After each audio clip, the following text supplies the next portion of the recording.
ওই পিচ্ছি, তোর নিচের গেট খোলা, জয় বাংলা দেখা যাচ্ছে। কথাটা শুনে তাদের নিচে হাত দিয়ে দেখি না, কিছুই খোলা নেই। পাশে চেয়ে দেখি তারা হাসছে। তারা বলতে বাইকের উপর বসে আছে কয়েকজন ছেলে। ছেলে নামে তা ঠিক বুঝতে পারছি না, কারণ তারা ছেলেদের মতো শার্ট প্যান্ট পরা, আবার মেয়েদের মতো লম্বা চুল। এখন ছেলে নামে তা তো আর বোঝা যাচ্ছে না, সম্ভবত তারা ছেলে, কারণ আজকাল তো ছেলেরা আবার মেয়েদের মতো লম্বা চুল রাখে।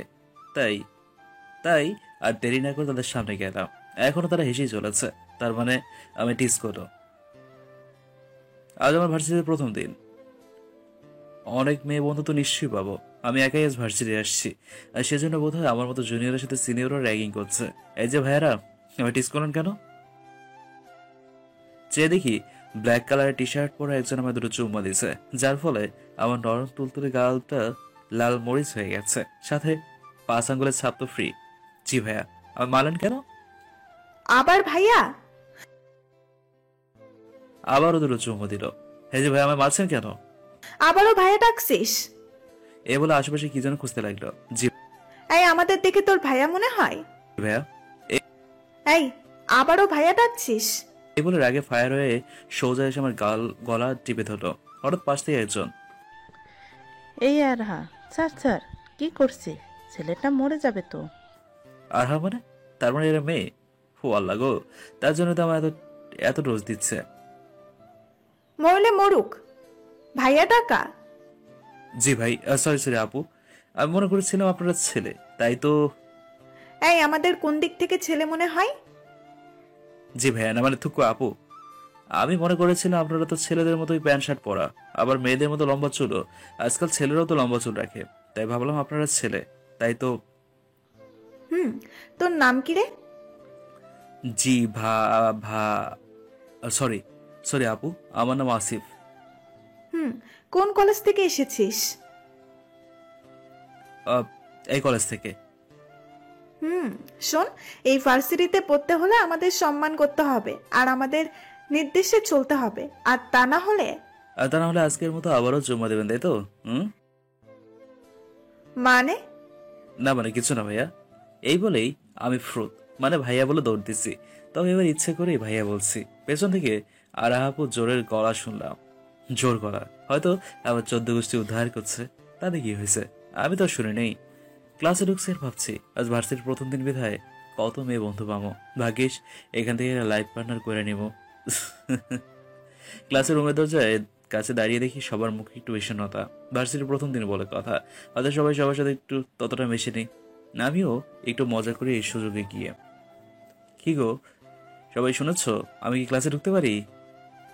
একটু মেয়েলি ভাব নিয়ে বললাম। আমার কথা শুনে সবাই হেসে উঠলো। হঠাৎ মার সিট থেকে একটা ছেলে ওঠে। হ্যাঁ গো, তুমি আসতে পারো। হুম, তো এভরিবডি, তোমরা কি সবাই জানো কি? আমি পানিতে পড়ে ভিজে গেছিলাম? কথাটা শুনে সবাই হেসে উঠলো। মনে হয় ঈদের চেয়ে অনেক বেশি আনন্দ পেল। এবার তাহলে সবাই বিষণ্ণতা কাটলো। আমি গিয়ে পিছনে একটা সিটে গিয়ে বসে পড়লাম। এরপর ক্লাসে সবার সাথে পরিচয় হলো ভালো মতোই। সবাই খুব আগ্রহ নিয়ে আমার সাথে পরিচয় হলো। বন্ধু পেলাম অনেকগুলো। ভেবেছিলাম যে অনেকগুলো মেয়ে বন্ধু পাবো, হ্যাঁ তাও পেয়েছি। তবে সারা লাইফ পার্টনার একটা পেলাম না। ক্লাসে সকলে একসাথে জড়ো হয়ে গল্প করতেছে। হঠাৎ আমি বললাম, আজ ভার্সিটিতে এসে একটা কাহিনী করছি, তোমরা সবাই শুনবা? পাশ থেকে, আরে বন্ধু, বলো না, তোর সব কথাই ভালো লাগে। ভার্সিটি গেট দিয়ে ঢোকার সময় কয়েকটা মেয়ে আমার টিজ করতেছিল, আমার নিয়ে বেশ মজা করতেছিল, তাই আমিও দেখে দিছি আমি কি জিনিস। পাশ থেকে আরেকজন, কেন দোস্ত, কি করছিস? ওরা ছেলেদের আমার টি শার্ট প্যান্ট পরা ছিল, তাই আমিও ভাইয়া বলে খেয়ে দিছি। তবে একটা মেয়ে আমার চুম্মা দিছে, মানে? মানে কয়েকটা থাপড় দিছে আর কি। আমার কথা শুনে ক্লাসের সকলে হাসা শুরু করলো। হঠাৎ পাশ থেকে আকাশ বলল, তা মেয়েটার নাম কি শুনি, যে আমাদের এই গুলুমুলু বন্ধুটারে থাপ্পড় মারছে? ওর তো খবর আছে, দেখ আমরা কি করি। কি যেন নাম বলো? ও হ্যাঁ, মনে পড়েছে, আরহা। আমার মুখে আরহার কথা শুনে সকলে দুমড়ে মুচড়ে চলে যেতে ধরলো আমার কাছ থেকে। আমি তো অবাক, হাত দিয়ে আকাশকে টেনে ধরে, এই তোরা এবার চলে যাচ্ছিস কেন? এই শালা, আমারে স্যার, তোর সাথে আমারও মরার ইচ্ছা নেই। মরা মানে? শালা, তুই জানিস তুই কাকে টিস করছিস? না তো, কেন কি হয়েছে? আব্বে হালা, আরহা আপুকে তুই টিচ করেছিস, যাকে পুরো ভার্সিটির সকলে ভয় পায়। ও একটা বিগ হাউস, আর তুই কিনা তাকেই টিচ করে এসেছিস। ও তোকে ছাড়বে না। দোষ, দোহাই লাগে, আমার সাথে আসিস না। সবাই দেখে আমার থেকে অনেকটা দূরে দাঁড়িয়ে আছে। দেখে মনে হচ্ছে আমায় কেউ চিনেই না, এমন একটা ভাব করছে, এমন একটা ভাব ধরে আছে। অথচ কিছুক্ষণ আগে আমি ওদের কাছে হাসি বিক্রি করলাম। আরা নাম শুনে যেন তাদের চোখে মুখে ভয়ের শেষ নেই। আরে সালা, তোরা সামান্য একটা মেয়েকে দেখে ভয় পাচ্ছিস? আরে ও আবার কিচ্ছু করতে পারবে না। দেখ, আমি তো কোনো ভয় পাচ্ছি না। তা তো আমরা দেখতেই আছি, নিচে তাকিয়ে দেখ। এই সেরেছে রে, নিচে তাকিয়ে দেখি আমার পা থেকে সারা শরীর কাঁপছে। কিছুতেই কাঁপুনি থামাতে পারছি না।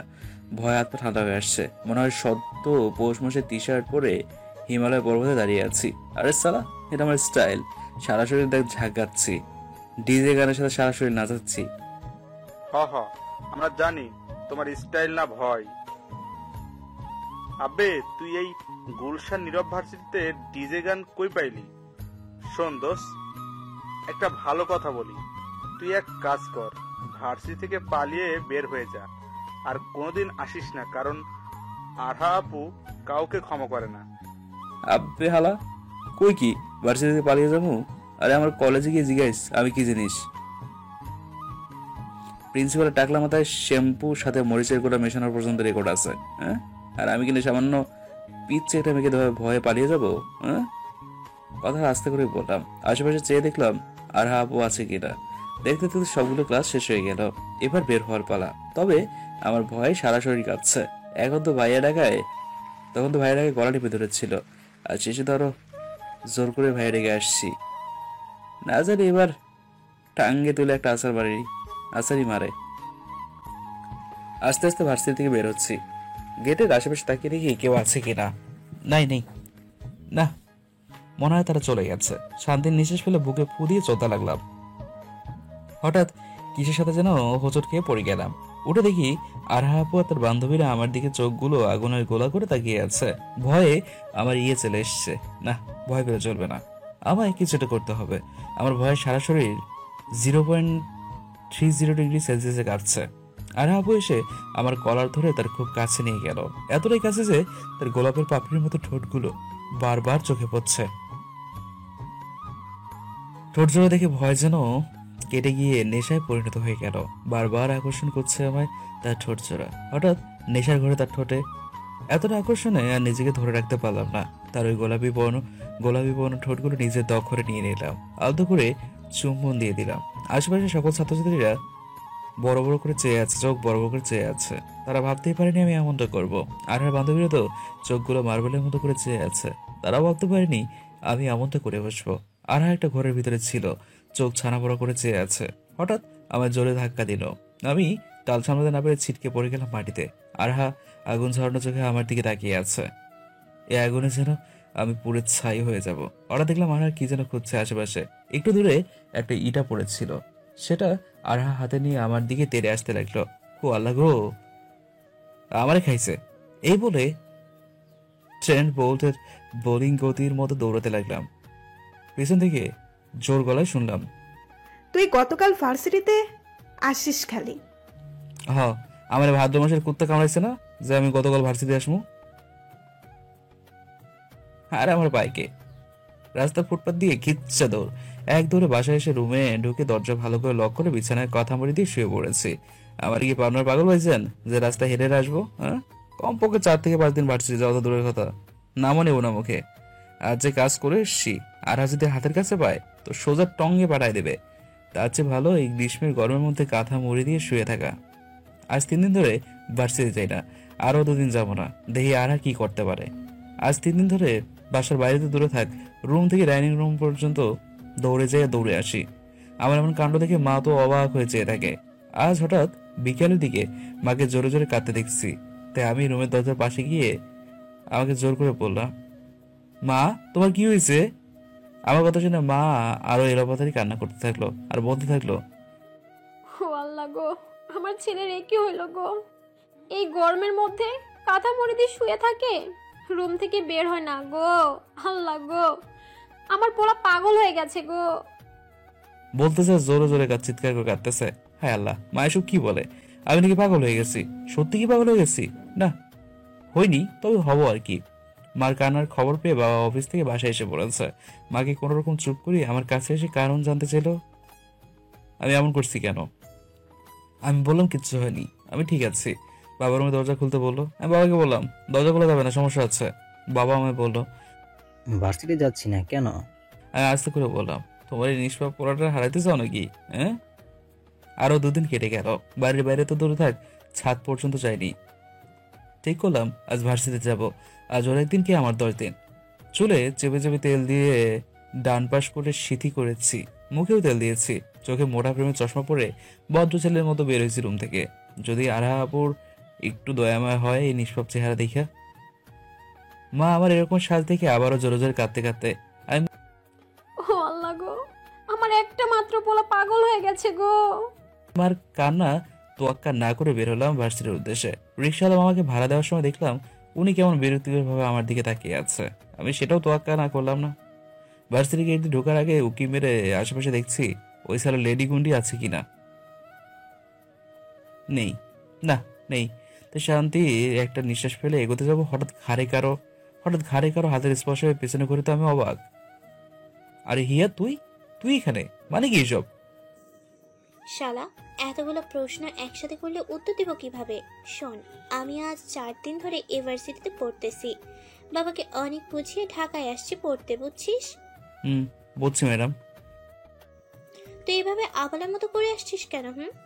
মাথায় চ্যাপ তেল, চুলগুলো ডান পাশে স্মৃতি করা, মুখে তেল দিয়ে, আর চোরের মতো করে ভার্সিটিতে ঢুকছিলি কেন? হিয়ার কথা শুনে মুখ শুকিয়ে গেছে আসিফের, মুখটা মলিন করে। কলেজের ছেলেকে দেখে সবাই ভয় কাঁপতো, আর সে ছেলে একটা লেডি গুন্ডির ভয়ে 5 দিন ধরে ভার্সিটি আসে না। কি বলিস এসব? কি হয়েছে খুলে বল। তারপর আসিফ ভার্সিটির প্রথম দিন থেকে আজ অব্দি ঘটনা বলল। আসিফের ঘটনা শুনে হিয়ার হাসতে হাসতে পেট ফেটে যাচ্ছে। আর এদিকে হিয়ার হাসি দেখে আসিফ রাগী ভাবে হিয়ার দিকে তাকিয়ে আছে। হিয়ার কোনোভাবে হাসি থামিয়ে, দোস্ত, যেখানে তুই কোনো মেয়ের দিকে ফিরে তাকাতি না, সে তুই আজ একটা লেডি মাফিয়াকে কিস করেছিস। হিয়া আবার হাসতে লাগলো। আসিফ মুখ মলিন করে এদিক ওদিক দেখছে। আর আসি কিনা সেদিন যে কাজ করে গেছে, মা তো দূরে থাক, সোজা টঙ্গে উঠে দেয় নাকি সে ভয় আছে আসিফ হিয়ার বন্ধুত্ব অনেক দিনের। কিভাবে হয়েছে তা আজ বলবো না, অন্য একদিন বলবো। তবে এদের বন্ধুত্বটা অনেক গভীর। তবে একটা অ্যাক্সিডেন্টের জন্য কথা হয়নি অনেক দিন। আজ 2 দিন কেটে গেছে, আসিফ আরহাকে দেখছে না ভার্সিটিতে, আরহার বান্ধবীদেরও দেখছে না। আসিফ তো মনে মনে দোয়া করছে যেন তারা আর না আসে ভার্সিটিতে আসিফের একটু সম্মান আছে, সবাই একটু মান দিয়ে চলে। যে আরহার বিরুদ্ধে কেউ কথা বলে তো দূরে থাক, আরহার সামনে আসলে ভয় কাঁপতো। সে আরহার সাথে টক্কর নিয়েছে আসিফ, তার সাথে তাকে ভার্সিটির সবার সামনে কিছু করেছে, ভাবা যায়?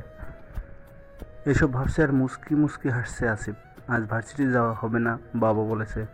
আজ নাকি আফজাল আঙ্কেলের মেয়ের বিয়ে, শুনেছে সে ছোটকালের বন্ধু তারা, এখন একসাথে বিজনেস পার্টনার। দাওয়াত অনেকদিন আগেই পেয়েছে।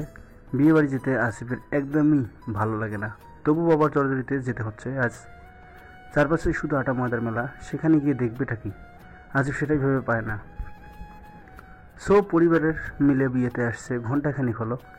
এক কোণে দাঁড়িয়েছিল আসিফ, এখন পর্যন্ত কোণে দেখা হয়নি, আসিফও যায়নি দেখতে। হঠাৎ আসিফের চোখ যায় একটা মেয়ের উপর।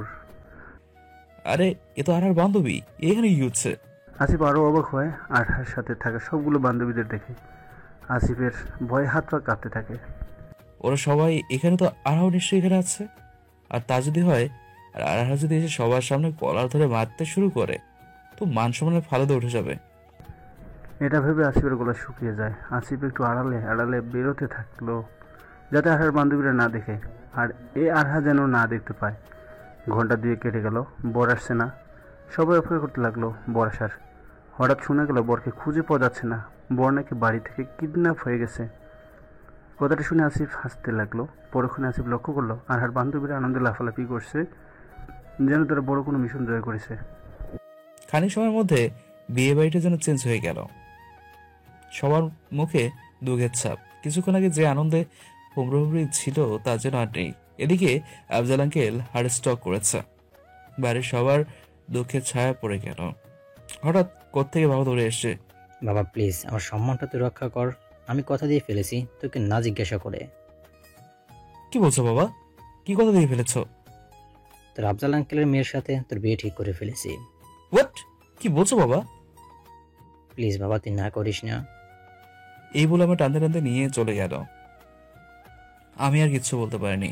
আফজাল আঙ্কেলের মেয়ের সাথে বিয়েটা হয়ে গেল। তবে মেয়েটার নাম শুনে বেশ অবাক হলাম। তানিমা জান্নাত আরহা। গুন্ডি মেয়েটার নামে নাম, আল্লাহ জানে। উনিও গুন্ডি হয় নাকি, আর কে জানে। শুনেছিলাম আফজাল আঙ্কেলের মেয়ে নাকি আমার চেয়ে 1 বছর 234 দিনের বড়। শেষে কিনা একটা সিনিয়র মেয়েকে বিয়ে করতে হলো। খেতে গিয়েছিলাম বিয়ে, করে এলাম বিয়ে। হায় রে কপাল। আর বিয়ে করলাম তো করলাম আমি, তাও আবার সিনিয়র মেয়েকে করলাম, যে কিনা আমার থেকে 1 বছর 243 দিনের বড়। বাসঘরের সামনে দাঁড়িয়ে আছে, ভিতরে যেতে ভয় করছে, তবুও যেতে হচ্ছে। সারা রাত কি বাইরে দাঁড়িয়ে থেকে হবে নাকি? আর কিছু না ভেবে ভিতরে ঢুকলাম। রুমটা অন্ধকার ছিল, তাই লাইটটা জ্বালালাম। লাইট জ্বালাতেই চোখে পড়লো বিছানার মাঝখানে এক রমণী বসে আছে। গল্প উপন্যাসে পড়েছি, বাসঘরে স্বামী প্রবেশ করলে স্ত্রী নাকি স্বামীর পা ধরে সালাম করে। কই, আমার বেলা তো কিছুই হলো না। বিয়েটা হঠাৎ হয়েছে বলে নাকি? এমনটা হতেও পারে। তবে সিনিয়র মেয়ে বিয়ে করেছি, এরা মেনে নিতে পারছি না। বন্ধুরা যদি শোনে তাহলে তো পুরো শেষ। মান সম্মান ককটেল বোমার মতো ফেটে যাবে। আমি হয়ে যাবো জোকারা। হাসি তামাশা শেষ নেই আমাকে নিয়ে। এত কল্পনা না করে আস্তে করে বিছানায় বসতে যাবো, হঠাৎ বউ ছুরি নিয়ে আমার গলায় ধরেছে। মুখ থেকে লম্বা কোমটা সরাতেই আমি যাকে দেখলাম দেখে আমার জ্ঞান হারিয়ে গেছে। কারণ মেয়েটা আর কেউ না, স্বয়ং আরহা। জ্ঞান ফিরল মুখে কারো পানির ছিটায়। চেয়ে দেখি আরহাবো। আমার জ্ঞান ফিরতে আরহাবো এসে সোজা আমার কলার ধরে। এই কুত্তার বাচ্চা, তুই আমায় বিয়ে করলি কেন? আপু, বিশ্বাস করেন, আমি বিয়ে করতে চাইনি। আব্বু আমার জোর করে করিয়েছে। জোর করে করিয়েছে তাই না? শালা, বিয়ের সময় বলতে পারলি না আমার গার্লফ্রেন্ড আছে, আমি বিয়ে করতে পারবো না? কেন বলবো? আমার তো কোনো গার্লফ্রেন্ড নেই। কথাটা বলতে আরহা আপু ছুরি নিয়ে আমার দিকে তেড়ে আসছিল। আমি লাফ দিয়ে বিছানায় কোণে গিয়ে দাঁড়ালাম। না, এই কুত্তা, নাম বলছি, না হলে এখন এটাতে মেরে টাঙ্গে উঠিয়ে দিব। নামবো না। নামলে আপনি আমায় মেরে ফেলবেন। মারবো না, নাম ওখান থেকে। আমি আস্তে আস্তে নামতে লাগলাম। ভয়ে আমার সারা শরীর কাঁপছে। বিয়ে করব না বলে হবু বরকে কিডন্যাপ করালাম যাতে বিয়ে না করতে হয়, আর শেষে কিনা বিয়েই করতে হলো। আর বিয়ে করলাম তো করলামই, তাও একটা জুনিয়র ছেলেকে। এই বলে আরহা হাত থেকে ছুরিটা আছাড় মেরে ফেলে দিয়ে ফ্লোরে বসে পড়লো। হঠাৎ আরহার ফোন এলো। ফোনটা পিক করে। হ্যাঁ বল রুমি। অপর প্রান্ত থেকে কি বললো শুনতে পারলাম না। হ্যাঁ, ছেলেটাকে ছেড়ে দে, বিয়ে করব না বলে কিডন্যাপ করলাম, শেষে বিয়ে তো করতেই হলো। তবে হ্যাঁ, খুব তাড়াতাড়ি আমি মুক্তি নেব এর কাছ থেকে, পরিস্থিতিটা খানিকটা ঠান্ডা হোক। এই বলে ফোনটা কেটে দিল আরহা। আমি কিচ্ছু বললাম না, চুপ করেছিলাম। ঠিকই বলেছে, মুক্তি নেওয়াই ভালো। বিয়েটা ওর মনের বিরুদ্ধে হয়েছে, আর মনের বিরুদ্ধে কিছু হলে সে জিনিস টেকে না। আমিও চাই না এরকমটা হোক। আমি আস্তে করে বিছানায় শুতে যাব। আরে আরে আরে, কি করছিস? কেন শুতে যাচ্ছি? বিছানায় কেন? আমি কোথায় শুব? সেটা আমি কি করে বলবো? আমি কি করে বলবো, তাই না? এই বলে আরহা ফ্লোর থেকে ছুরিটা তুলতে লাগলো। আরে আপু, কি করছেন? ওরা দেখাবেন না, অল্প দিনে হার্টে রোগী হয়ে যাব। তার চেয়ে বরঞ্চ আপনি বিছানে শুন। এই বলে আমি একটা বালিশ নিয়ে ফ্লোরে শুয়ে পড়লাম। আরহা গিয়ে বিছানে শুয়ে পড়লো। তবে আমার দিকে কেমন করে যেন তাকিয়ে ছুরিটা বালিশের নিচে রাখলো। আর তার তাকানোর অর্থ আমি ঠিকই বুঝতে পেরেছি। হঠাৎ মাঝরাতে উঠে যদি পুরুষত্ব দেখাই, সে ভয় চিৎকারও তো করতে পারবে না, কারণ আমার কাছে স্বামী নামের সার্টিফিকেট আছে তাকে স্পর্শ করার। এই ইট পাথর 4 দেয়ালের মাঝে তাকে নীরবে সয়ে যেতে হবে। আর নয়তো চিৎকার চেঁচামেচি করলে লোকে পাগল বলবে তাকে, কারণ সমাজ আমায় তাকে স্পর্শ করার জন্যই বিয়ে নামক লাইসেন্স দিয়েছে। রাত প্রায় অনেকটা, এখনো চোখে ঘুম নেই। আজ রাত নাকি আমার বাসর রাত। হ্যাঁ, বাসর রাতে তো। এরা নিয়ে কত কল্পনা জল্পনা ছিল। গল্প উপন্যাস পড়তাম আর স্বপ্নগুলোকে খুব করে আঁকড়ে রাখতাম। তবে স্বপ্নগুলো স্বপ্নই রয়ে গেল। পূর্ণতা পেত যদি বিয়েটা ভালোবেসে কিংবা অপর মানুষটি মেনে নিত। তার কোনোটাই হয়নি, কারণ বিয়েটা একটা অ্যাক্সিডেন্ট। আর সবচেয়ে বাধা হলো সিনিয়র জুনিয়র। তাই স্বপ্নগুলো পূর্ণতা পেতে দিল না। স্বপ্ন আঁকার সময়টা শুধু ব্যয়ের খাতায় তোলা রইল। রাত প্রায় শেষের দিকে। এত ভাবলে চলবে না, এবার একটু ঘুমানো দরকার। সে হয়তো ঘুমিয়ে গেছে, সে রাত্রি থাকতেই। তবে আমার চোখে কোনো ঘুম নেই, খোদা জানে কেন নেই। আর না ভেবে ঘুমাতে চেষ্টা করলাম। আস্তে আস্তে চোখটা লেগে আসতে লাগলো, হারিয়ে গেলাম গভীর ঘুমে। ঘুম ভাঙলো শরীরে পানি পড়াতে। হালকা হালকা চোখ খুলে দেখি আরহা জগ নিয়ে দাঁড়িয়ে আছে। তার মানে সে আমার শরীরে পানি ছিঁড়ে দিয়েছে। তবে তাকে দেখে পুরো চোখ খুলে হা হয়ে তাকিয়ে রইলাম, কারণ সে শাড়ি পরে আছে। গতরাতেও ছিল, তবে ভালো করে খেয়াল করে দেখিনি। তবে এখন দেখে চোখ সরাতে পারছি না। গাঢ় নীল শাড়ি, ভেজা চুলা, চুল থেকে টপটপ করে পানি পড়ছে। ইচ্ছে করে থাক, আপনাদের বলবো না, লোকালয়ে না শুনেই ভালো। তবে মাথা খেলছে না। সে এত সকাল করে শাওন কেন নিল? কাল রাতে তো কিছুই হয়নি। হয়তো এটা লোকালয়ে দেখার জন্য। আমি ওটা গিয়ে ওয়াশরুমে ঢুকতে যাবো। এই শোন, এভাবে এত বেলা করে ঘুমানো যাবে না। আমি এত বেলা করে উঠি না, আসলে রাতে ঘুমাইনি তো, তাই এত বেলা করে ওঠা। শোন, তাড়াতাড়ি ফ্রেশ হয়ে নে। মা ডেকে গেছে, নিচে সবাই অপেক্ষা করছে আমাদের জন্য। এই বলে আমি ওয়াশরুমে চলে গেলাম। বিয়েটা হঠাৎ হওয়ায় বাড়িতে তেমন কোনো মেহমান নেই, আর হয়তো পুরো বাড়ি আত্মীয় স্বজন ভরেছে।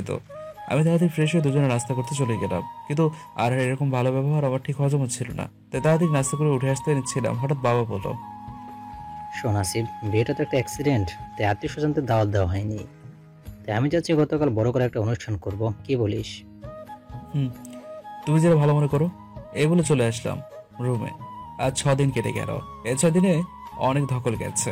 বিয়ের সব ঝামেলা পেরিয়ে এখন অনেকটাই স্বস্তি। এ কদিনে আরাও আমার অনেক সাহায্য করেছে। এই কদিনে তার মাফিয়াগিরি দেখায়নি, তবে রাত করে শরীর শুতে হয়েছে। তবে এত কোনো সমস্যা হয়নি, কারণ সময়টা এখন গ্রীষ্মকাল। শীত হলে তো খবরই ছিল। তবে শীত আসার আগে রুমে সোফা সেট আনতে হবে, না হয় দেখা যাবে খবরের কাগজে বের হয়েছে শীতের মধ্যে এক ছেলে ফ্লোরে ঘুমাতে গিয়ে ঠান্ডা আইসক্রিম হয়ে গিয়েছে। তাই আগে থেকে সতর্ক হওয়া ভালো। ভাবছি আজ থেকে ভার্সিটি যাব। হিয়ার সাথে ব্যস্ততার জন্য কথা বলা হয়নি। সে হয়তো অনেক রেগে আছে, তাই রেডি হয়ে ভার্সিটি যাওয়ার জন্য বের হচ্ছি। হঠাৎ বাবা বলল, কিরে, কোথায় যাচ্ছিস? বাবা, ভার্সিটি যাচ্ছি। তাহলে একাই কেন? বৌমাকে নিয়ে যা। শুনলাম বৌমার তুই নাকি একই ভার্সিটিতে পড়িস, বৌমা বললো। কথাটা শুনে আনার দিকে তাকালাম, সে আমার দিকে তাকিয়ে আছে। তো তাহলে দুজনে একসাথে যা। আচ্ছা ঠিক আছে। কথাটা শুনে আরহা তাড়াতাড়ি চলে গেল রেডি হতে। বাসায় এমনভাবে চলে যেন সে আমাকে দেখে কত ভয় পায়। আসলে কি তাই? আর না, সুযোগ পেলে আমাকে তার আসল রূপ দেখায় যখন আমি কোনো তার কথার বাইরে গেলে। তবে সে এখনো তার বালিশের নিচেই ছুরি রাখে, আর মাঝে মাঝে শুধু বালিশের নিচে না, আমার গলায় ধরে। আর তখন আমি হার্ট স্ট্রোক করতে করতে বেঁচে যাই। আল্লাহ কেন সে এরকম একটা মাফিয়াকে আমার সাথে ঝুলিয়ে দিল? বারবার শুধু ছুরি দেখায়। ইচ্ছে করছে নিজে নিজের চুল ছিঁড়তে। কেন যে সেদিন বিয়ে কাটে গেলাম আর এরকম ঝামেলায় জড়াই নিলাম, এসব ভাবছি আর নিজেকে নিজের 14 গোষ্ঠী উদ্ধার করছি। হঠাৎ আরহা, কেন, এই মামা, সামনে থামবেন। কি হয়েছে? তোমার কি কোনো সমস্যা? কথাটা বলতেই আরহা ঝড়ের গতিতে আমার কলার ধরলো।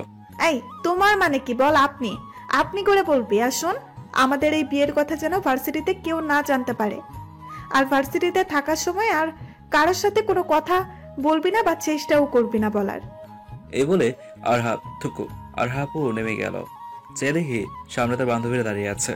আমি রিক্সা নিয়ে তাদের সামনে দিয়ে যাওয়ার সময় তারা সবাই আমার দিকে এমনভাবে তাকিয়েছিল যেন আমায় পেলে কাছে খেয়ে ফেলবে।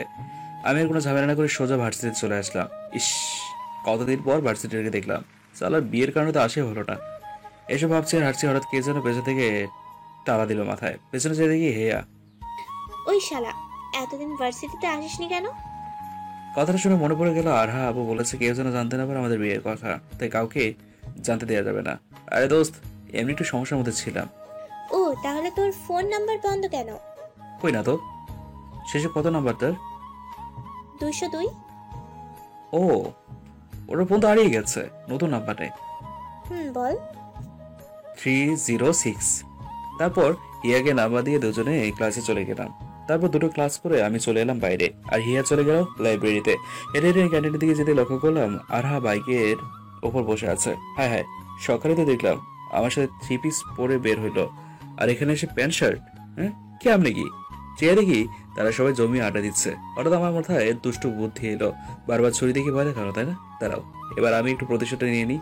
এবার তাদের সামনে গিয়ে, কেমন আছো শালিকারা, হ্যাঁ? আরহার বান্ধবীদের উদ্দেশ্য করে কথাটা বলতেই আরহার বান্ধবীরা আমার দিকে অগ্নিদৃষ্টিতে চেয়ে আছে, এ যেন পেলে আমায় পাগলা কুকুরের মতো কামড়ে খাবে। হঠাৎ করে আরহা এসে আমার কলার ধরতে যাবে। হে দাঁড়াও, একদম কাছে আসবে না। তুমি যদি আমার কলার ধরো তো ভার্সিটির সকলকে বলে দেবো তুমি আমার বিয়ে করাবো। আমার থেকে এমন কথা শুনে আরহার মুখ চুপসে গেল। সে হয়তো ভাবছে ভার্সিটিতে আমি আসার পর তাকে একটু ভয় পাওয়া কমে গেছে। আরো যদি শোনে একটা জুনিয়র ছেলের সাথে বিয়ে হয়েছে তো আর কথাই নেই। আরহা চুপসে যাওয়া মুখ দেখে মন খুলে হাসতে ইচ্ছে করছে। গন্ডি, আমার অনেক জ্বালাইছো। আমার বাড়ি, আমার ঘর, আমারই থাকতে দিছো ফ্লোরে, হ্যাঁ? আজকে বোঝাবো আমি কি জিনিস। অনেকদিন ধরে শখ আঁকতেছি, কি করে তাকে বশ করা যায়, হ্যাঁ? আজ পেয়েছি, এখন থেকে আমি জানাবো ভার্সিটি থেকে বাসায় আসার সময়। তো শালিকারা তোমরা থাকো, আমি না হয় আমার বউরে নিয়ে বাসায় যাই। আমার কথা শুনে আরোহে আরহার বান্ধবীরা রাগে ফুসতেছে। আর আহারা, সে আজ কি, সে তো আর কি বলবো ভাই, হাতে ছুরি থাকলে হয়তো এতক্ষণে আমার সোজা টঙ্গে উঠাইতে ফেলতো, হ্যাঁ? আর আমি দাঁড়া হয়ে আকাশ থেকে দেখতাম ভার্সিটির ছাত্রছাত্রীদের র্যাগিং করছে। কিন্তু তা তো আর হওয়ার নয়, কারণ তার কাছে এখন ছুরি নেই। তার চেয়ে বরঞ্চ চাইলেও মারতে কিংবা অত্যাচার করতে পারবে না, কারণ তাকে বশ করার জন্য আমি ছক পেয়ে গেছি। রিক্সা দিয়ে বাসায় ফিরছি আরহা আর আমি। আরহার আগে ফায়ার হয়ে আছে, মনে হয় ককটেল বোম আর এই বুঝি ফেটে যাবে। আর এমন চেহারা দেখে রীতিমতো নাচতে ইচ্ছে করছে। হঠাৎ আরহা রিক্সা থামিয়ে নেমে রিক্সাওয়ালা মামাকে অপেক্ষা করতে বললো। তারপর কোথায় যেন গেল, কিছুক্ষণ পর ফিরে আসলো। এখন বুঝলাম কোথায় গেছিল। তার গুড়ির ড্রেস চেঞ্জ করে 3 পিস পরে এলো, যাতে পরিবারে কেউ যাতে বুঝতে না পারে দেশে বাইরে কতটা ভয়ঙ্কর। বাসায় এসে ফ্রেশ হয়ে খাওয়া করলাম। তবে আরহাকে দেখলাম সে আগের মতোই বাংলার পাঁচের মতো মুখী করে আছে। ইস, তার এই মুখ দেখতে হেব্বি লাগছে। যে ভার্সিটি থেকে এখন অব্দি আমার সাথে কোনো অত্যাচার করতে পারেনি, কারণ আমি তার দুর্বলতা খুঁজে পেয়েছি। সে ভার্সিটির প্রথম দিন থেকে আমার উপর অত্যাচার চালিয়ে যাচ্ছে। তবে আজ আমি গুন্ডি বউয়ের অত্যাচার থেকে মুক্ত। রাত এখন অনেক হয়েছে। ডিনার করে সোজা বিছানায় এসে হাত পা ছড়িয়ে শুয়ে আছি। ইস, কতদিন পর বিছানায় শুতে পারলাম। আজ আর আমায় কেউ ফ্লোরে শোয়াতে পারবে না। হঠাৎ মনে পড়লো আরা তো বালিশের নিচে ছুরি রেখেছে। তাড়াতাড়ি বালিশের নিচ থেকে ছুরিটা বের করলাম। তারই মাঝে আরা চলে এসছে। আমার হাতে ছুরি দেখে হা করে তাকিয়ে আছে। আর দিন তো এরা দিয়ে আমায় আধমরা করে ফেলতো, আজ কেন পারে না, হ্যাঁ? আর পারবেও না। আমি ছুরিটা ধরতে ধরতেই, এটা দিয়ে মানুষ নয় আপেল বেশ কাটা যাবে। এখন একটা আপেল থাকলে কেটে দেখা যেত কেমন কাটে। তবে আজ আমি ক্লান্ত, অনেকদিন পর বিছানা এসেছি তো। আমি হাত পা ছড়িয়ে শুয়ে পড়লাম। আর বোধহয় এখন দরজার পাশে দাঁড়িয়ে আছে, ভাবছে সে এখন শুবে কোথায়। আমি একটু সাইড করে শুয়ে দিলাম, যাতে কেউ চাইলে শুতে পারে। এতদিন আমি ফ্লোরে শুয়েছি, এখন নয় শেষ হোক। কিন্তু আর আগে দেখলাম আমার বালিশ নিয়ে নিচে শুয়ে পড়তে। বাহ, একটু তো এত হার মানায়, হ্যাঁ? দেখতে দেখতে 2টা মাস কেটে গেল। এই 2 মাসে আরহা আমার উপর কোনো অত্যাচার করতে পারেনি। ভার্সিটিতে তাদের দেখে এখন আর সবাই ততটা ভয় পায় না, তারা কাউকে র্যাগিং করতে পারে না। তবে ভার্সিটিতে আমার বেশ নাম ডাক আছে। কেউ কোনো সমস্যায় পড়লে আমায় ডাকে। আর এদিকে আরহা ও তার বান্ধবীরা সারাক্ষণ ভাবে কিভাবে আমাকে বশ করা যায়, না হলে তাদের কোনো মান সম্মান থাকবে না। এখনো আরহা ফ্লোরে শোয়। প্রথমত বোধহয় কষ্ট হতো, তবে এখন বুঝি খুব একটা কষ্ট হয় না তার সাথে, কারণ এখন আর গরম নেই, বর্ষা পড়ে যাচ্ছে। আকাশ মেঘলা থাকে সারা বেলা, যে কোনো সময় অযোধ্যায় বৃষ্টি ঝরবে। রাতে শুয়ে ভাবতেছি ভালোবেসে কিংবা সে যদি মেনে নিত তাহলে আর এভাবে শুতে হতো। দুজনের মাঝে পাহাড় সমান দূরত্ব থাকতো না, ভালোবাসার চাদরে মাখামাখি থাকতো প্রত্যেকটা মুহূর্ত। এভাবে ঠান্ডার মাঝে ফ্লোরে শুতে হতো না। বুকের মাঝে খুব যত্ন করে আগলে রাখতাম, প্রতিটা সময় ভালোবাসার পরও শিখে দিতাম। তবে তা তো আর হওয়ার নয়, এটা আমার মন গড়া কল্পনা। ঠিক রাতে স্বপ্নের মতো সকাল হলেই ভেঙে যাবে, তখন আর শত চাইলেও তাকে আর জোড়া লাগানো যাবে না। সে তো আমায় ভালোই বাসে না, তার কাছে আমি একটা চিরশত্রু। আচ্ছা, শেষ কথা, কি জানি, আমার তো জানা নেই তার কি রয়েছে, কি জানি, থাকলে থাকতে পারে। তবে আমি এর শেষ দেখতে চাই, এর শত্রুতে ইতি দেখবো, সাথে এই মিথ্যে সম্পর্কের। কি হবে মিথ্যে সম্পর্ক টেরেছে বহুদিনে আর, হ্যাঁ? তখন তো মায়া কাটাতে পারবো না, ভুগবো কষ্ট রোগে। তার চেয়ে বরং আগ বাড়িয়ে শেষ করাই ভালো। যে সম্পর্কে ভালোবাসা নেই, পার্থক্য ভরা, তাকে শেষ করাই ভালো। কাল তাকে বলবো আর কতদিন এভাবে চলবো, হ্যাঁ? তার একটা লাইফ আছে, সাথে আমারও তো আছে। আমারও তো ইচ্ছে করে নিজের বউকে জড়িয়ে প্রতিটি রাত ভালোবাসায় কাটাতে, প্রতিটি সময় ধরেও। তবে কি তবে কি সারা জীবন এভাবে ইচ্ছে রেখে যাব? হ্যাঁ, পূর্ণতা দেওয়া লাগে না? হ্যাঁ, কালই এর সমাধান চাইবো। রাত অনেক হয়েছে। কালো জানালা দিয়ে স্পষ্ট দেখা যাচ্ছে বাইরে বিদ্যুৎ চমকাচ্ছে। আজ বোধ হয় অযোধ্যারায় বর্ষণ ঝরবে। ঝরুক। এই শহরে অনেক অনেক কষ্টওয়ালা রয়েছে, কষ্টওয়ালা মানুষ রয়েছে। তাদের কষ্টগুলো না হয় খানিকটা কমুক। চোখের নোনাতলগুলো বৃষ্টির ফোঁটার সাথে মিশে চলে যাক শহরের অলিতে গলিতে। বিদ্যুৎ চমকানো বেড়ে গেছে, সাথে অযোধ্যার বৃষ্টি হচ্ছে।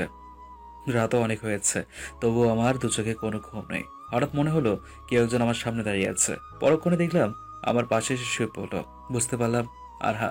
কিন্তু হঠাৎ যা ঘটলো তার জন্য মোটেও প্রস্তুত ছিলাম না। আরহা আমার জড়িয়ে ধরে আছে। বুঝতে পারলাম সে বিদ্যুৎ চমকানো দেখে ভয় পাচ্ছে। গল্প উপন্যাসও অনেক পড়েছিলাম, মেয়েরা নাকি বিদ্যুৎ চমকানো দেখে ভয় পায়। তবে আজ সেটা নিজের চোখে দেখলাম। আরহা আমায় খুব শক্ত করে জড়িয়ে ধরে আছে। তার এই নরম তুলতুলে হাতের স্পর্শ পেয়ে আমার প্রায় দম আটকে যাওয়ার মতো। বাইরে ঝড়ের মতো আমার বুকেও দ্রুত গতিতে ঝড় বইছে। আজ আরহা আমার অনেকটা কাছে, যতটা কাছে দেখলে নিজেকে আটকে রাখা যায় না। বাইরে এখনো বৃষ্টি পড়ছে, মনে হচ্ছে সারা রাত পড়বে। এরকম বৃষ্টির রাতে এতটা ঝটকে খাবো ভাবতেই পারিনি। মেয়েটা আমার বুকে খুব যত্ন করে ঘুমাচ্ছে, যা আমি প্রতিটা সময় কল্পনা করতাম। আমার প্রিয় মানুষটি এভাবেই রবে। ড্রিম লাইটে আবছা আলোয় মেয়েটার ঘুমন্ত মায়াবী মুখ দেখে বুকের মাঝে হাহাকার বইছে। এত সুন্দর কেন কোনো মেয়ে হতে পারে তা আমার জানা ছিল না। শুনেছিলাম ঘুমন্ত মেয়েকে নাকি ভীষণ সুন্দর লাগে। তবে আমার কাছে আজ আরাকে শুধু সুন্দর নয়, ভয়ঙ্কর সুন্দর লাগছে। তাকে নিয়ে আর ভাবা যাবে না, তাহলে নিজেকে কন্ট্রোল করতে পারবো না। ভালোবাসার চাদরে বেঁধে যাব। তাই আর তার কপালে একটা ভালোবাসার পরশ এঁকে দিয়ে ঘুমিয়ে পড়ার চেষ্টা করলাম। রাতও বাড়তে থাকলো, সাথে বৃষ্টির পরিমাণ কমতে থাকলো। আস্তে আস্তে হারিয়ে গেলাম ঘুমের রাজ্যে। ঘুম ভাঙলো কপালে কারো ভালোবাসার স্পর্শ পেয়ে। যেদিকে আরহা আমার দিকে কেমন করে যেন তাকিয়ে আছে। আমার ঘুম ভাঙলে সে অনেকটা দ্বিধানন্দ পড়ে গেল, সাথে অনেকটা লজ্জা পেয়েছে। এই প্রথম মেয়েটার মাঝে লজ্জা দেখলাম। পরক্ষণেই খেয়াল করলাম আমার কপালে কে চুমু খেলো। হঠাৎ লক্ষ্য করলাম আরহা তাড়াতাড়ি উঠে কিছুটা দৌড়ে ওয়াশরুমে চলে গেল। ভাবতেই আমার হার্টবিট বাড়তে লাগলো। তাহলে কি আরহার কপালে? না না, এটা হয়তো আমার কল্পনা। আর ও তো আমার ভালোবাসে না। এই তো সেদিন বললো তার ডিভোর্স চাই, জুনিয়র সিনিয়র সম্পর্ক হয় না, বাইরের লোকে হাসাহাসি করে, তাই সে জলদি ডিভোর্স চেয়েছে। আর আজ কি না আমি একটা কল্পনাকে সঙ্গী করে তাকে নিয়ে বাজার চেষ্টা করছি। হ্যাঁ, কিছুক্ষণ পর আরহা ওয়াশরুম থেকে বের হলো। তার চোখে চোখ পড়তে দেখলাম সে ভীষণ লজ্জা পেল। তার এই লজ্জা পাওয়াটা আমার কাছে বেমানান। তাই উঠে ওয়াশরুমে ফ্রেশ হতে চলে যাই। যাওয়ার সময় তাড়াতাড়ি রেডি হয়ে নিন, উকিলের কাছে যেতে হবে। উকিলের কাছে কেন? কিছু সাক্ষ্য লাগবে। ডিভোর্স পেপার রেডি হচ্ছে।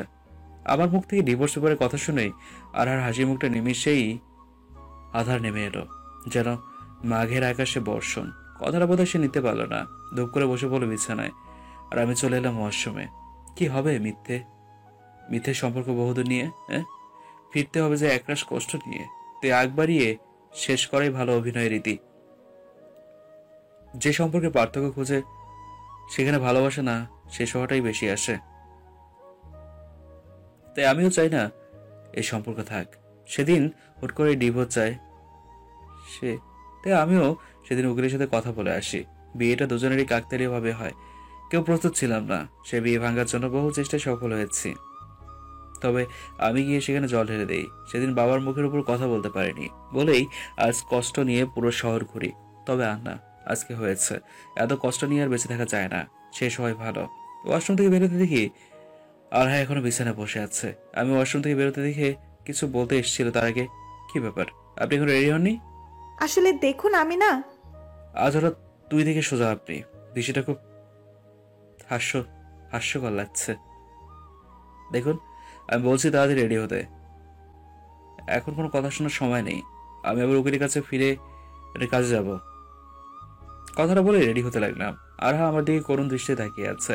থাকুক তাকিয়ে, তাতে কি হয়েছে?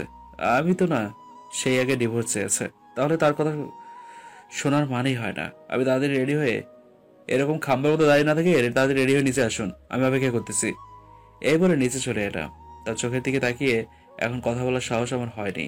পকেট থেকে ফোনটা বের করে সানিকে ফোন দিয়ে তাকে সবকিছু রেডি করতে বললাম। আমি আসছি যে। বাইরে দাঁড়িয়ে অনেকক্ষণ ধরে অপেক্ষা করছি আরহার জন্য। কিছুক্ষণ পর আরহা এলো। তাকে গাড়িতে উঠতে বলে আমি উঠে বসলাম। আরহা গাড়িতে উঠে আমার দিকে এখনো করুণ দৃষ্টি তাকিয়ে আছে। আমি সেদিকে খেয়াল না করে ড্রাইভ করতে লাগলাম। গাড়ি আমি সবসময় ব্যবহার করি না, যখন ইচ্ছে করে তখন ব্যবহার করি। ঘন্টাখানিক পর চলে এলাম উকিলের বাড়িতে। আমি গাড়িটা একটা বাড়িতে নিয়ে আসে দেখে আরহা আমার দিকে কেমন করে যেন তাকিয়ে আছে। আমি তাকে নামতে বলে আমিও নামলাম। তারপর দুজনে বাড়ির ভিতরে ঢুকে তারপর কথা বলে চলে এলাম বাড়িতে। আরহাকে গেটের সামনে নামিয়ে দিয়ে গাড়ি নিয়ে সোজা চলে এলাম পার্কে। কিছুদিন সময় লাগবে ডিভোর্স পেপার রেডি হতে, আর এই কদিনে একই সাথে থাকতে হবে। পার্কে এসে বসে আছি অনেকক্ষণ ধরে। কিছুক্ষণ পর সানি এলো। এরপর দুজন মিনিট প্ল্যান করে ফেললাম। ইচ্ছে করে অনেক রাত করে বাসায় ফিরলাম, কিন্তু রুমে ঢুকে অবাক হয়ে গেলাম। দেখি আরহা এখনো জেগে আছে, চোখ দুটো অনেক ফোলা ফোলা, মনে হচ্ছে অনেক কেঁদেছে। আমি এসে দেখি খেয়াল না করে চলে গেলাম ফ্রেশ হতে। ফ্রেশ হয়ে দিকে আরহা টেবিলের ওপর খাবার রেডি করে আমার দিকে তাকিয়ে আছে। আমি সেদিকেও লক্ষ্য না করে শুয়ে পড়লাম। কি হলো, খাবেন না? তার মুখে আপনি কথা শুনে আমার হজম হচ্ছে না। না, খাবো না, বাইরে থেকে গিয়ে আসছি। কথাটা শুনতেই আরহা সব খাবারে পানি ঢেলে দিয়ে আমার পাশে শুয়ে পড়লো। আমি তার এমন করা থেকে বেশ কিছু বুঝতে পারলাম না। আমিও শুয়ে পড়লাম। ঝড়ের রাত থেকেই তার মাঝে অনেক পরিবর্তন লক্ষ্য করছি। অনেকটা কাছে আসার চেষ্টা করছে। আগের মতো খারাপ বিহেভ করে না। প্রায় সময় রাত করে বাড়ি ফিরে খাবার নিয়ে বসে থাকে। তার সেই গুণী স্বভাবটা আর আগের মতো নেই।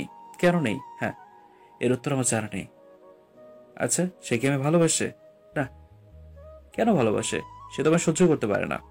আমাদের প্রথম যখন থেকে দেখা হয় তখন থেকে ঝগড়া দিয়ে শুরু। আমি আসাতে তার অনেক অপমান সইতে হয়, আর তার আগের মতো পাওয়ারও নেই। তার সব যেন কেড়ে নিয়েছি। তাহলে তার মাঝে ভালোবাসা আসবে কোত্থেকে? হ্যাঁ, তাই তো, এটা আমার মন করা কল্পনা শুধু। তার কাছে তো সিনিয়র জুনিয়র ভালোবাসা হয় না। তাই তো সেদিন বিয়ের প্রথম রাতে মুক্তি চাই। সবার কাছে আমাদের সম্পর্কটা জানতে চাইনি, সবাই হাসাহাসি করবে বলে। যেখানে রোগলজ্জার ভয়ে কোনো কিছু যখন লুকিয়ে রাখে, সেখানে ভালোবাসা থাকে, সেটা ভাবা নিতান্তই বোকামি।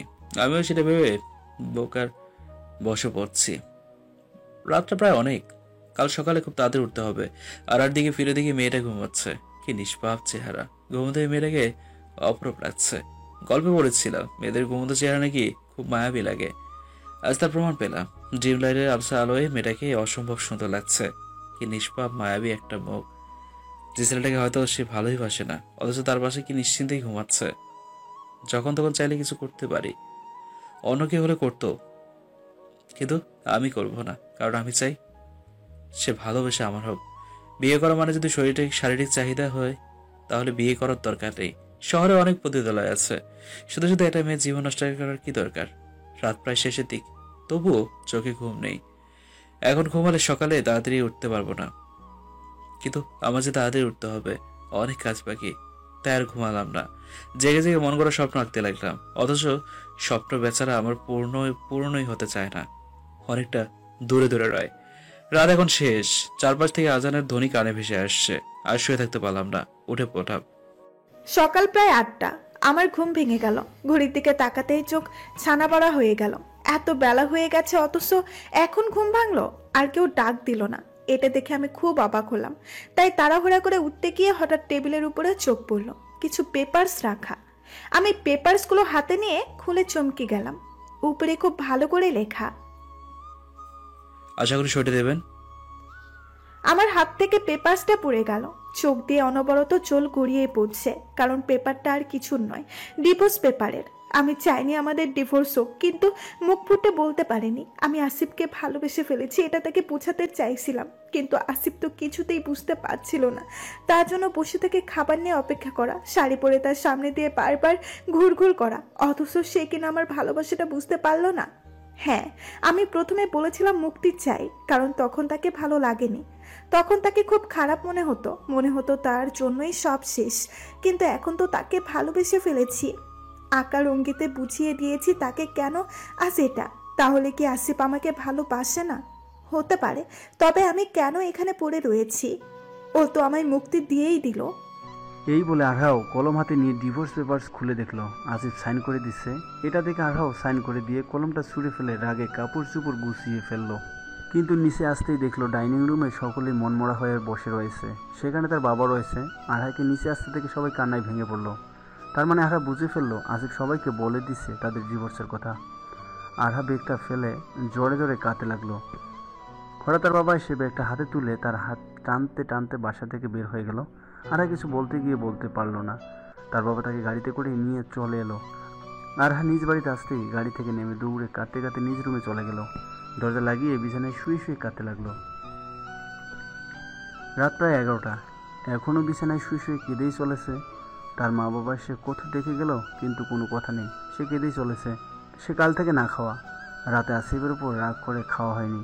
আর সকালে সে তো একটা সারপ্রাইজ পেয়েছে যে এখন অবধি খাওয়া দূরে থাক, চোখ থেকে জল গড়িয়ে পড়েই যাচ্ছে। সে ডিভোর্স ব্যাপারটা মেনে নিতে পারেনি এখনও। রুম পুরো অন্ধকার। হঠাৎ আসার মনে হলো তার পাশে কেউ এসে শুয়ে পড়ল। হঠাৎ মনে হলো না, খাওয়ার জন্য মাথা ব্যথা করছে, তাই হয়তো এমন লাগছে। কিন্তু না, হঠাৎ কেউ যেন তাকে জড়িয়ে ধরলো। আর ধূর মুছিয়ে উঠে লাইট জ্বালাতে গেলে লাইট আপনা আপনি জ্বলে উঠল। সামনে চেয়ে চমকে গেল, কারণ তার সামনে স্বয়ং আসিফ শুয়ে তার দিকে তাকিয়ে আছে। এটা দেখে আরহা কিছু বলতে যাবে, তার আগে আসিফ আরহার দিকে সকালেই সেই পেপারসটা সামনে ধরল। পাগলি, এটা পড়ে দেখতে, এতে কি লেখা আছে? আরহা হাতে নিয়ে পড়তে লাগলো। পড়া শেষ করতে আসিফের দিকে অগ্নিদৃষ্টিতে তাকিয়ে রইল। হঠাৎ ছুটি গিয়ে আসিফের বুকে মারতে লাগলো। আরে পাগলি, রাখছে তো। এই বলে আসিফ আরহাকে বুকের মাঝে জড়িয়ে ধরলো। তবে আরহা কেঁদেই চলেছে, আর আসিফ আরহার কাঁদতে দেখে হেসেই চলেছে। হঠাৎ দরজা ঠেলে সবাই happy birthday to you, happy birthday to dear Arha. এই বলে সকলে উইশ করতে লাগলো। আসিফ আরহা তাড়াতাড়ি উঠে দাঁড়ালো। আরহা অবাক হয়ে সে আছে। হঠাৎ মনে পড়লো আজ 7 তারিখ, আজ তার জন্মদিন। হঠাৎ লাইট অফ হয়ে গেল। তারপর পুরো রুম নানান রঙের বাতিতে জ্বলতে লাগলো। রাত এখন অনেক, পুরো সাজসজ্জায় ভরা। এত কিছু সব আসিফ আয়োজন করেছে। আসিফ জানতো আরহাও তাকে ভালোবাসে, তাই আসিফ তাকে একটা সারপ্রাইজ দিল তার জন্মদিনে। আরহা অনেকটা গাল ফুলিয়ে বসেছিল অভিমান করে। আসিফ অনেক বুঝিয়ে সুঝিয়ে পাগলিটার রাগ ভাঙালো। ছাদের কার্নিসরে দাঁড়িয়ে রয়েছে এক মানব আর এক মানবী। জানি আমার বিরুদ্ধে অনেক রাগ আছে আপনাদের, এবং আমি এও জানি গল্পটা একদম ভালো হয়নি বোধ হয়, তাই অনেকগুলো বোকা দিবেন হয়তো, ক্ষমা করে দেবেন প্লিজ।